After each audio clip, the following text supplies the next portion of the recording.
also two pretty good guys that I want to come up here. They helped me write this, so I got to give them the credit that they're due. So if Josh and Jeffrey can just come up and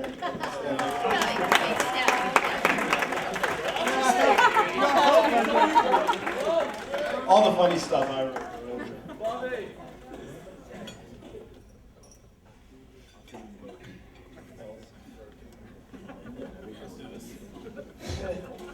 So I just want to start out by saying what an amazing day today has been. Alice has put a ton of time and effort into making today perfect. So let me be the first to say mission accomplished. For those of you who don't know me, I am Adam. I'm one of Michael's three very good-looking brothers.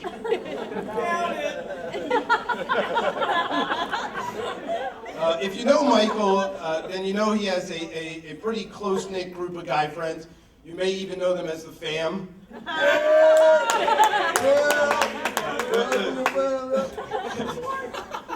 The fam's been hanging out together since like elementary school, so for me to be chosen as the best man today was a huge honor. My brother and I are really tight. He's been one of my best friends since we were little kids, and I've learned so much from him. From Michael, I learned life lessons like police are not unreasonable. Don't panic, just tell them the truth and they will understand. One of my favorite stories from over the years is about Michael. At 16, Michael got an invitation to attend a party called Space Camp. Space Camp was an all-night field party where a bunch of high school kids went out in the field and got drunk. Study. I wasn't invited. When the cops found out about the party and went to go break it up, somehow Michael got into a foot race with a few of the cops.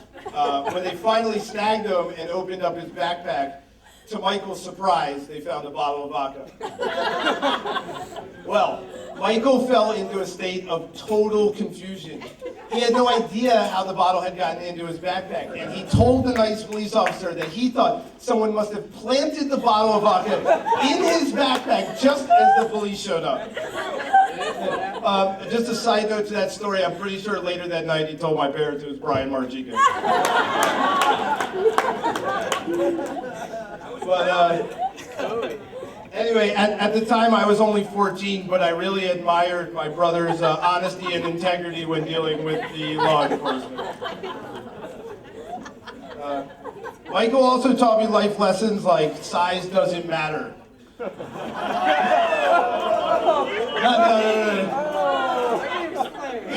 Big brothers will always be able to kick the crap out of their younger siblings, okay? Josh and Jeffrey can attest that there is nothing worse than getting punch-a-sized. It hurts. It hurts. In all seriousness, though, in Michael, I see that rare combination of someone who's so confident and he knows exactly who he is, and at the same time, he's so generous and caring that he's always looking out for other people, and he always wants everyone else to be taken care of, which actually can make picking a restaurant to meet at in Manhattan like pulling teeth. Michael, I think it's fair to state that I'm speaking for Josh and Jeffrey as well in saying that you're someone who we've always looked up to and we've worked hard to try to follow in your footsteps. So we hope you understand that you are really screwing us today with setting the bar this high. You are an amazing person, an amazing brother, and an amazing friend. You are the glue that holds the four brothers together, and it may be a bit selfish, but I couldn't be happier that you're going to be living with me in New York for the next couple years. Alice, wow. Let me be the 1,000th person to say you look absolutely stunning. Today is a sad day for men across the world because today, one of the most wonderful single women I know just walked down the aisle and tied the knot. Before I started writing this speech today, I talked to a few of my friends and just tried to get a couple pointers on how to write a best man toast and you know what goes into it. And everyone said the same thing to me. They said, you know, it'll be easy to go up there and talk about your brother, but it may be a bit more difficult to go up there and talk about the bride because you may not know her as well. Well, that's definitely not going to be a problem. Ever since I can remember, Alice was in our lives. She was there when we were walking the halls of Cloverly Elementary School. She was living right up the street from Briggs Cheney Middle School, and she was singing in the Jazz Singers with Josh.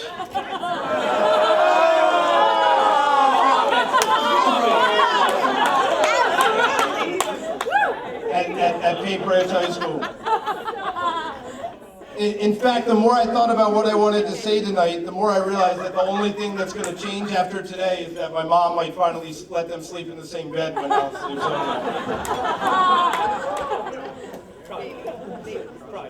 Jury's out on that. Alice is the sister that I never had and I always wanted, and she's lived up to that billing and much more. From listening to my own women problems and giving me good advice, to calling me to remind me to give a cousin or a brother a call on a birthday. She is everything a little brother looks for in his older sister. Alice, you're not only a wonderful person yourself, but you make Michael a better person too. The way you seamlessly fit into our family despite all of our quirks, well, mostly Dad's, it's not an easy thing to do, and we know that. You are amazing, and you're going to make one hell of a wife. Real quickly, I'd also like to toast to my parents. 1 down and 3 more to go. Well, hopefully. Mom, you've been waiting for this day ever since you mistakenly gotten pregnant with Jeffrey and you found out he was going to be a boy. You had to wait 27 years, but you finally got your first daughter. Dad, it's official. One of your sons is definitely not gay. But the jury is still out on the other 3. Especially Josh. We love you guys so much, and nothing proves how superb of a job you've done as parents as nights like tonight. Michael and Alice, may your lives be filled with love, happiness, and some of the cutest little nieces and nephews an uncle could ever ask for. Josh, Jeffrey, and I are so proud of you and can only hope to find the love and admiration in our partners as the two of you find in each other. So let us all raise our glasses and toast to the newlywed couple and to this beautiful night and to the beginning of a beautiful eternity together.